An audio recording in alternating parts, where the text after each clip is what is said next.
Hello students, how are you?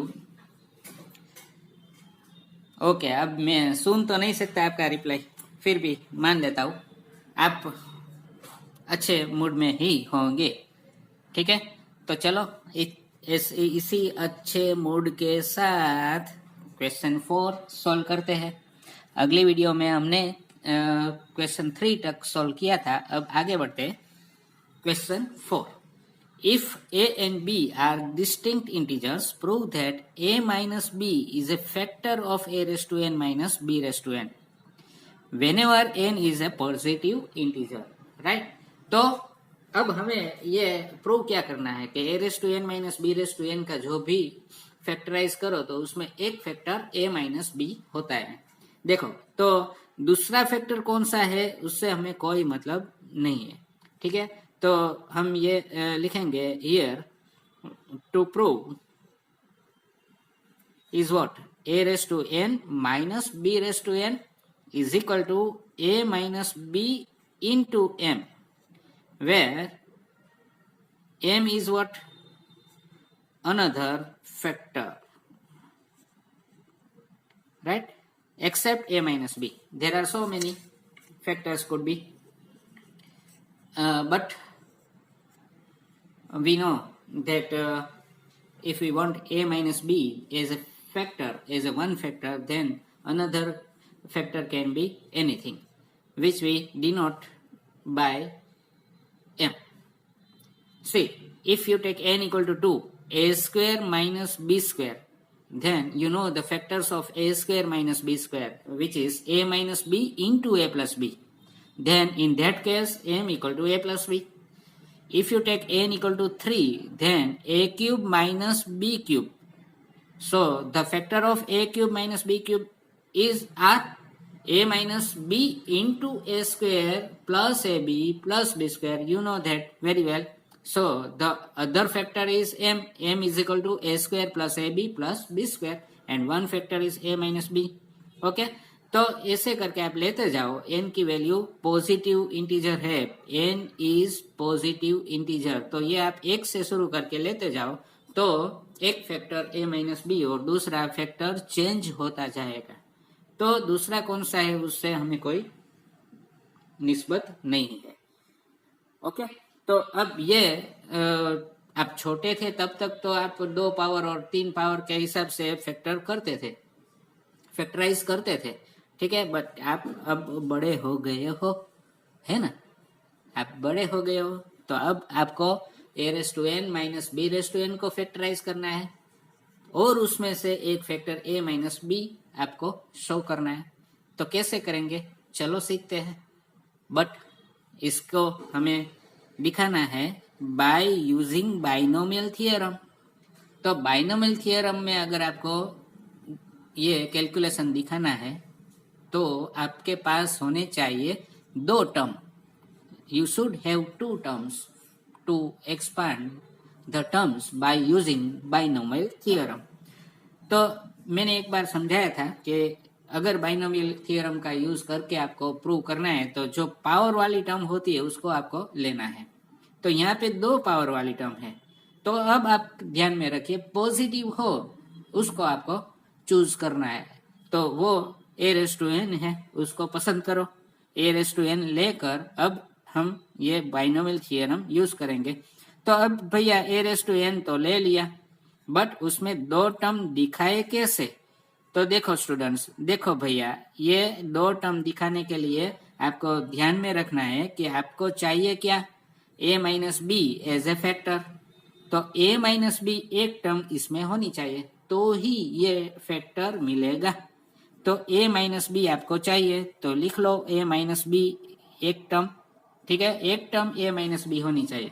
तो अब क्या हुआ भैया कि माइनस बी करा आपने, b सब्ट्रैक्ट करा, तो अब you have to add b to make balance and final answer should be a। तो ये हमने b सब्ट्रैक्ट किया और ऐड किया, so that minus b plus b cancel out and remaining term is a। Then these 2 terms are equal, right? But we will take it in binomial theorem operation. Okay, तो अब इसको एक term समझेंगे और इसको दूसरा term समझेंगे। तो इसको लिखेंगे कैसे, इस तरह से a माइनस बी जो फर्स्ट टर्म होगा और प्लस b जो सेकंड टर्म होगा, और उसका एक्सपेंशन करना है n पावर में। ठीक है, तो ये n पावर हो गया। तो अब इसको फर्स्ट टर्म और सेकंड टर्म b और first term a minus B समझ के इसका एक्सपेंशन करते हैं। Therefore a raise to n is equal to NC0. First term is a minus b, so a minus b raised to n, b raised to 0, plus NC1 a minus b raised to n minus 1, क्योंकि first term की power है वो descending order में एक minus होती हुई एक decrease होती आती है, तो वो पावर हम याद रखेंगे। और b सेकंड टर्म है, उसकी पावर है, इंडेक्स है, वो एसेंडिंग ऑर्डर में 1 इंक्रीज होती हुई आती है, तो ये बी स्क्वायर हो जाएगा। ठीक है, प्लस नेक्स्ट टर्म NC2, यहाँ पे 1 होगा, सॉरी यहाँ पे 1 होगा क्योंकि 0 था ना, एक बढ़ता है एक इंक्रीज होता है तो 1 होता है। NC2 a minus B raise to n minus 2, B square, यहाँ पे बी स्क्वायर मिलेगा, plus NC3 a minus B raise to n minus 3 b cube. ठीक है, प्लस अप टू प्लस। अब देखो स्टूडेंट, यहाँ पे मैं एक सेकंड लास्ट टर्म लिख रहा हूँ। सेकंड लास्ट टर्म क्या होगी कि अगर लास्ट टर्म आप लिखते हो तो लास्ट टर्म आपको मिलेगी NCN। ठीक है, a minus B whole raise to n minus n b raise to n, ये लास्ट टर्म मिलेगी। तो सेकंड लास्ट टर्म क्या होगी, इसमें से एक माइनस, तो NCN माइनस 1, ओके, और a minus B whole raise to n minus n minus 1, इस तरह से होगी, और b raise to n minus 1। ये सेकंड लास्ट टर्म मिल गई, कौन सी, ये वाली, ये लास्ट टर्म मिल गई। अब इसका एक्सपेंशन हो चुका। ठीक है, तो मैंने ऐसा क्यों किया अभी पता चल जाएगा, क्योंकि अब इसको सिंप्लीफाई करते हैं, a raise to n, okay, is equal to, यहाँ पे NC0 मतलब 1, a minus B whole raise to n, b raise to 0 मतलब 1, plus NC1 that is n into a minus B whole raise to n minus 1 into b raise to 1, plus NC2। अब इसको simplify करने की जरूरत नहीं है, क्यों, क्योंकि हमें तो a माइनस बी कॉमन निकालना होगा तो फैक्टर मिलेगा ना, इसलिए इसकी वैल्यू की कोई हमें जरूरत नहीं है। No need to find the NC2, value of NC2, a minus B whole raise to n minus 2 b square, plus NC3 a minus B raise to n minus 3 b cube, plus up to plus NCN minus 1 a minus B raise to, देखो student अब यहाँ पे minus अंदर multiply होगा तो n minus n cancel होगा, minus minus plus 1 बचेगा, ये प्लस 1 बचेगा, into b raise to n minus 1, and here NCN is 1, NCN is 1, a minus B raise to 0 power होगी ना, n माइनस n 0 होगा तो a minus B raise to 0 that is also 1। ठीक है, into b raise to n हो गया। तो अब आपको मालूम हो जाएगा कि मैंने यहाँ पे ये सेकंड लास्ट टर्म क्यों लिखी है। देखो अब हमें तो चाहिए क्या, हमें चाहिए ये a raise to n minus b raise to n, तो a raise to n minus b raise to n निकालना है, तो ये लास्ट टर्म जो मिली वो b रेज टू n मिली, तो इसको हमें शिफ्ट करना होगा। इसको कहाँ पे शिफ्ट करेंगे, लेफ्ट साइड में, ये टर्म है वो शिफ्ट करेंगे लेफ्ट साइड में, तो लेफ्ट साइड में ये शिफ्ट करते हैं। Therefore a raise to n ये भागती हुई गई यहाँ पे b raise to n is equal to, अब रिमेनिंग टर्म जो भी है, रिमेनिंग टर्म कौन सी होगी, कितनी होगी, यहाँ से लेके यहाँ तक ये रिमेनिंग टर्म होगी, है ना। तो ये सभी टर्म में से देखो अब ये a माइनस बी कॉमन निकलेगा, देखो ये a माइनस बी यहाँ पे कॉमन निकल सकता है, यहाँ से निकल सकता है, यहाँ से निकल सकता है, यहाँ से, सभी टर्म में, फर्स्ट टू सेकंड लास्ट सभी टर्म में से ये कॉमन निकलती है, तो निकालो। Take common out a minus b, then now remaining term here is 1 only, plus here ये n into a minus b whole raise to. अब आप जानते हैं कि जो भी पावर कॉमन निकलती है वो सब्ट्रैक्ट होती है, तो यहाँ पे 1 पावर कॉमन निकली तो n minus 1 है तो n minus 2 होगा। ठीक है, ये आप जानते हैं ना कि अगर यहाँ पे x रेस टू 4 होता तो क्या होता। अच्छा स्टूडेंट, यहाँ पे मेरी मिस्टेक है, यहाँ पे हम लिखेंगे क्या, a minus B whole raise to n minus 1, ये लिखना होगा, क्योंकि अगर यहाँ पे 4 पावर होती, ठीक है, तो 1 पावर कॉमन निकलती है, तो यहाँ पे रिमेनिंग क्या होती, 3 पावर, एक कम हुई, एक माइनस हुई, एक पावर माइनस हुई, तो इस तरह से आपको लिखना है। अगर यहाँ पे 2 पावर होती स्क्वायर, तो a माइनस बी कॉमन निकलता है, तो एक पावर रिमेनिंग रहती, तो जो भी पावर कॉमन निकलती है वो सब्ट्रैक्ट होती है, ऐसा याद रखो। तो यहाँ पे n माइनस 1 पावर थी, तो एक माइनस हुई, n माइनस 2, ठीक है, तो इस तरह से ये बनता है। नेक्स्ट प्लस NC2, अब यहां से भी एक पावर कम होगी, a minus B whole raise to n minus 3 हो जाएगा, बी स्क्वायर तो है ही, plus up to plus n minus 1, ये लास्ट जो है उसमें से a माइनस बी तो निकल गई, तो अब यहाँ पे कुछ भी नहीं बचेगा, remaining only b raise to n minus 1, bracket over, क्योंकि ये लास्ट टर्म तो शिफ्ट हो ही गई। ठीक है, तो अब ये हो चुका, a माइनस बी मिल गया, therefore a raise to n minus b raise to n is equal to a minus B into m, ये जो पूरा ब्रैकेट मिला वो m है। अब m क्या है वो आपको इस तरह से दिखा देना है, dot dot dot dot dot dot, okay, पूरा ब्रैकेट लिखने की जरूरत नहीं है, ये है m, तो इस तरह से आपको ये पूरा ब्रैकेट दिखा देना है। तो ये हो चुका प्रूव। तो अब ये thus लिख सकते हैं, thus it is proved that, right, what is proved, that proved that a minus b is a factor of a raised to n minus b raised to n। हो गया, क्वेश्चन 4 सॉल्व। अब देखते हैं question next 5। अब देखते हैं question 5, ये आपको देखना होगा क्योंकि ये बहुत ही सिमिलर क्वेश्चन है। एक्सरसाइज 8.1 का जो क्वेश्चन 11 था ना, उसकी तरह का same to same ditto question है। डीटो तो नहीं बोल सकते क्योंकि यहाँ पे पावर चेंज है, यहाँ पे पावर 6 है, क्वेश्चन 11 में पावर 4 थी, तो उसी तरह आपको ये सॉल्व करके इसकी वैल्यू फाइंड करनी है। सेम मेथड, सिर्फ n 6 का चेंज है, n इक्वल टू 6 है, वहां पे n इक्वल टू 4 था।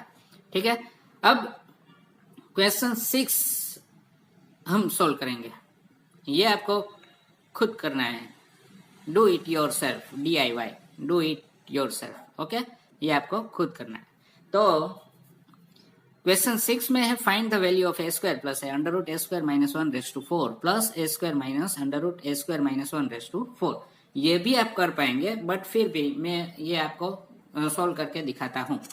तो ये भी सेम क्वेश्चन है, थोड़ा सा चेंज है, यहाँ पे प्लस है, यहाँ पे माइनस था। ठीक है, तो यहाँ पे हम क्या करेंगे कि पहले इसको एज्यूम करेंगे, let a square is equal to x under root a square minus 1 is equal to y।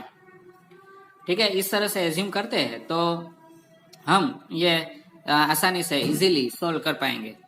तो क्या होगा, x plus Y whole raise to 4 plus x minus Y whole raise to 4, इसका एक्सपांशन पहले करना होगा।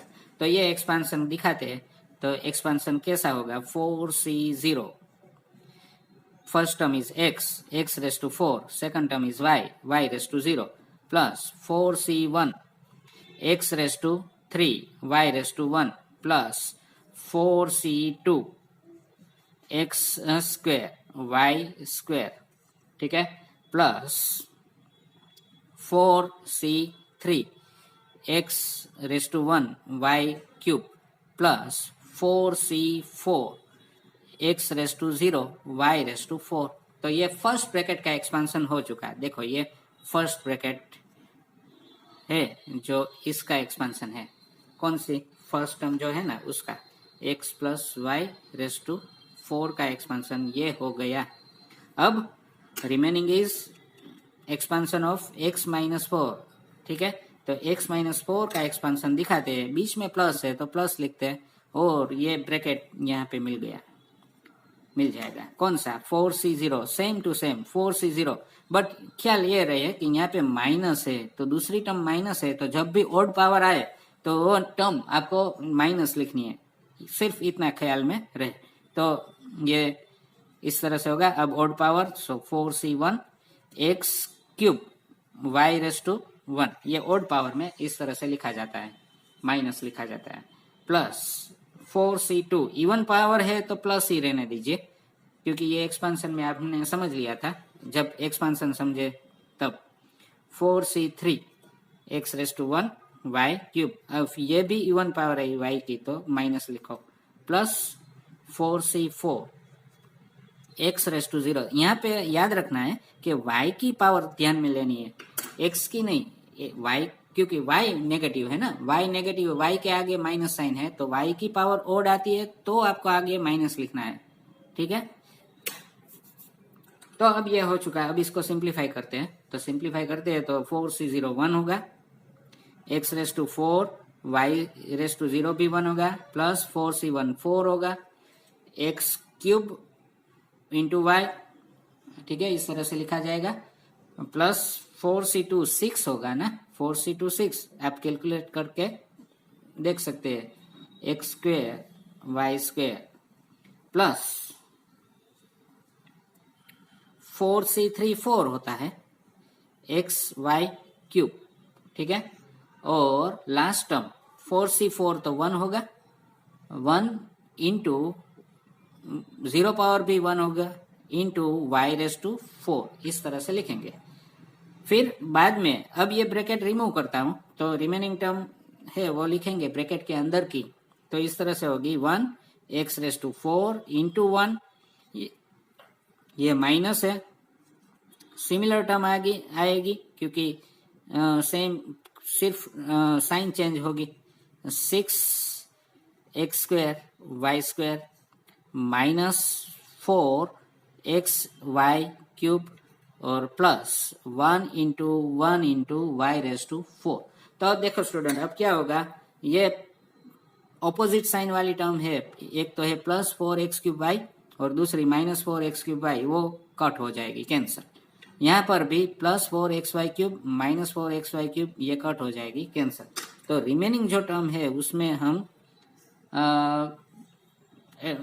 Addition करेंगे। ये 2 time I ना, ये 2 times x⁻4 x plus x⁻4, so it is 2 into x⁻4।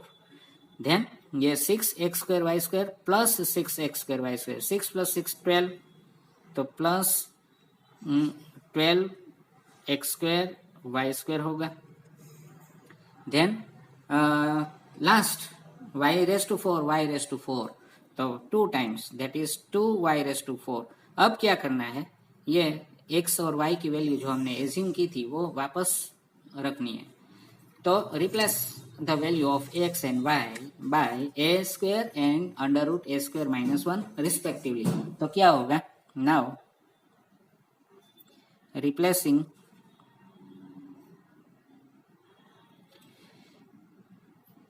x is equal to a², y is equal to √a² - 1, we get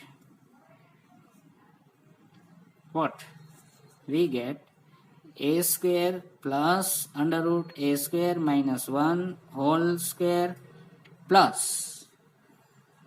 a² minus √a² - 1 whole raised to 4 है ना, yes, whole raised to 4 is equal to, अब ये जो हमें expansion मिला है इसमें ये वैल्यू सब्स्टिट्यूट करनी है। ये जो पूरा एक्सपेंशन मिला है ना उसमें x और y की वैल्यू सब्स्टिट्यूट करनी है।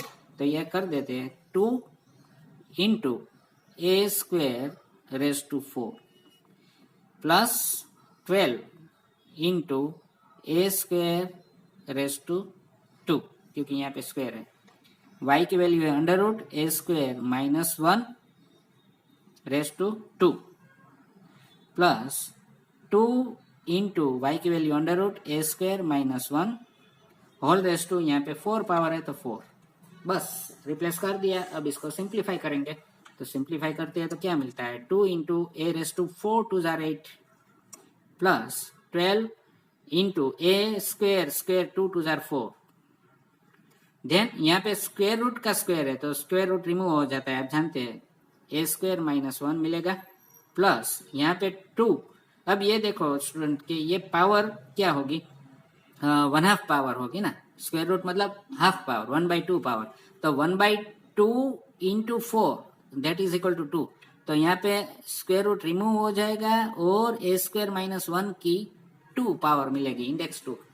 ठीक है, इस तरह से आप समझेंगे। अब इसको एक्सपांड करो तो 2 a raise to 8 plus 12 a raise to 4 into A square that is a raise to 6 minus 12 a raise to 4 plus 2 into A raise to 4 minus 2 A square plus 1, ये स्क्वायर का एक्सपेंशन मैंने किया तो इस तरह से मिलेगा। अब आगे 2 a raise to 8 plus 12 a raise to 6 minus 12 a raise to 4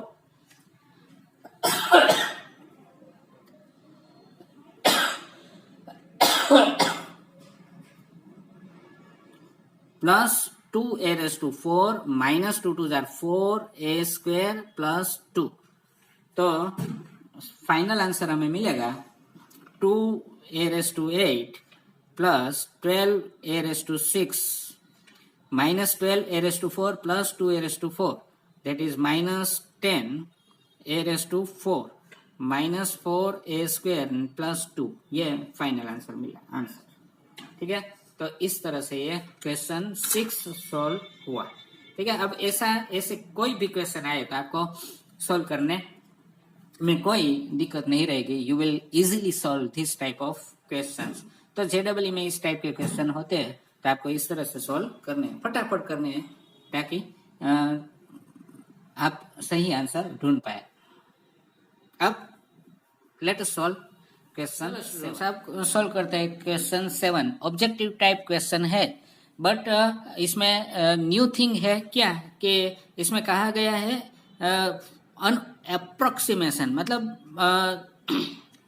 जो लगभग वैल्यू होती है, कीमत होती है वो अप्रोक्सीमेट वैल्यू। ठीक है, अप्रोक्सीमेट वैल्यू फाइंड करनी है तो 0.99 रेज टू 5 की अप्रोक्सीमेट वैल्यू फाइंड करनी है by using the first 3 terms of the expansion, and we can find it by using binomial theorem only.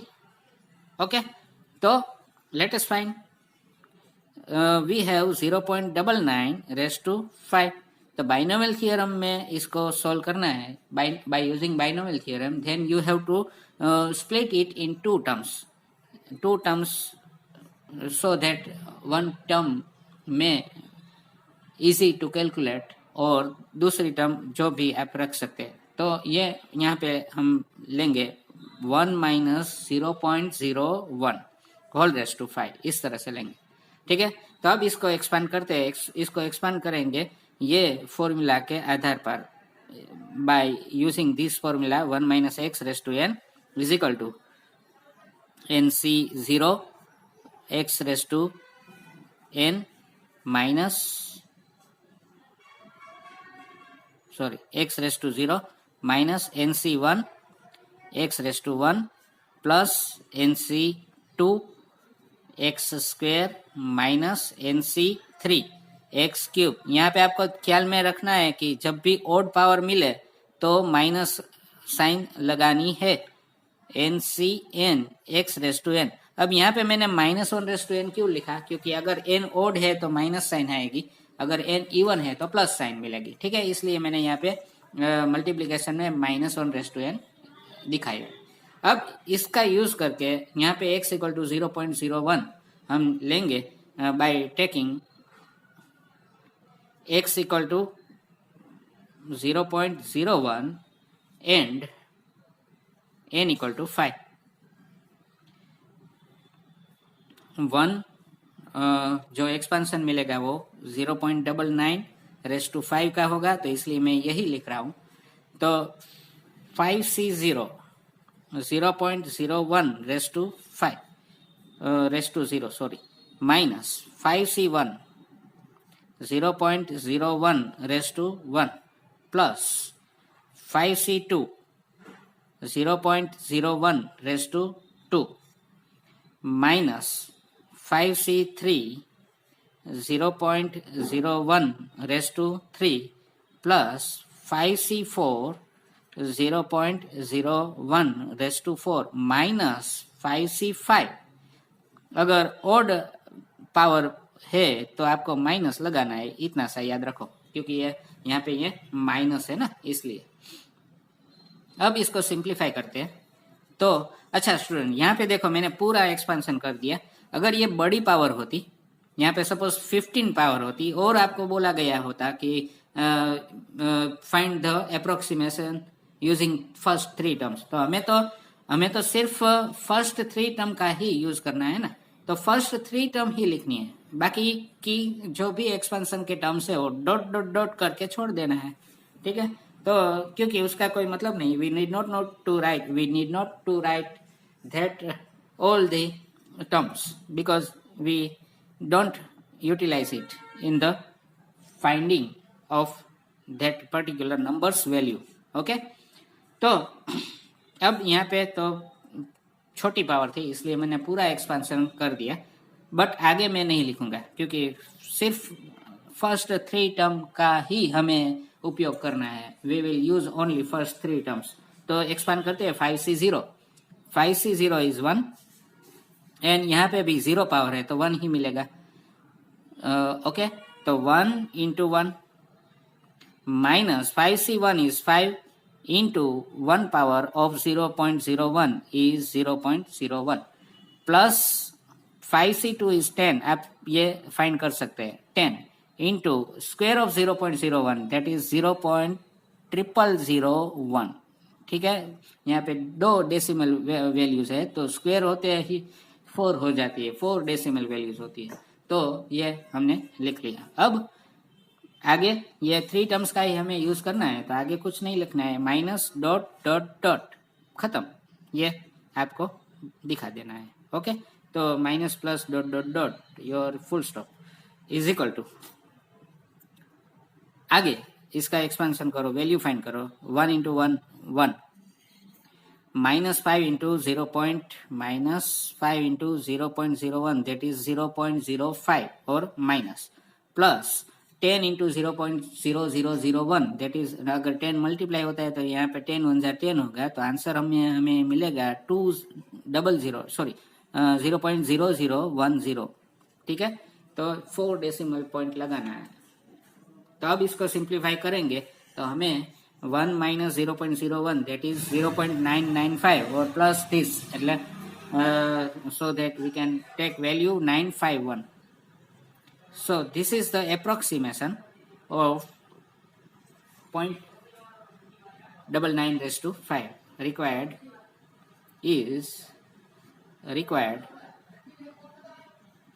approximation.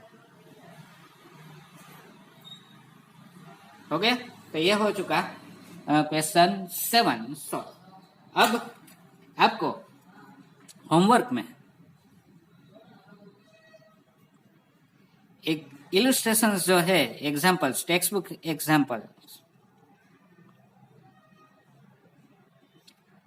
11, 12, 13 and 14, ये 4 एग्जांपल आपको होमवर्क में सॉल्व करने हैं।